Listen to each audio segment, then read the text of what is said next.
pasensya na, but I have to ask you about a sensitive subject. The Facebook page of Senator Robin Padilla, I don't know if you've seen this, has just posted something, and it's directly aimed at you. It says, I'm going to read out the whole thing. It says, Mr. Tariela, it was you who drew first blood.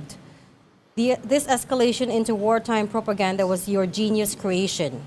As for the Chinese media, aren't we all monkeys of different colors in the eyes of white colonizers / supremacists? Filipinos are brown and Chinese and Japanese are yellow. We cannot deny our relativity to each other.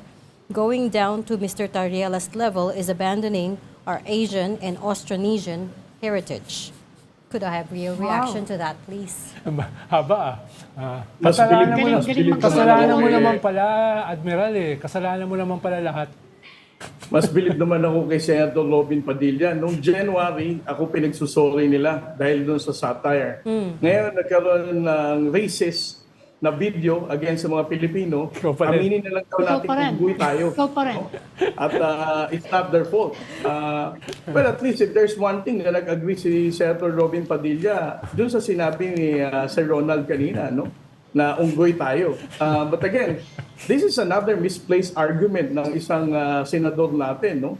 Ang buong Pilipino, ang buong sambayan ng Pilipino, all of our government agencies already responded with this racist video. The Department of Foreign Affairs, the Department of National Defense, the National Security Council, and all the people na makakapanood ng video na to sa social media ay galit na galit, at ang ating pinakamagaling sa senador na si Senator Robin Padilla ay tanggapin na lang daw nating unggoy tayong lahat, no? And I don't have any other way to respond to the statement of Senator Robin. Pero ang tanong ko lang, dun sa satire, pinagsusorry mo ko. Pero etong Chinese Embassy, hindi mo pinagsusorry dahil tanggap mo na unggoy tayo. So my question is, why such double standard, no? Ano ba ang meron ang China para hindi mo mapag-sorry, Senator Robin Padilla?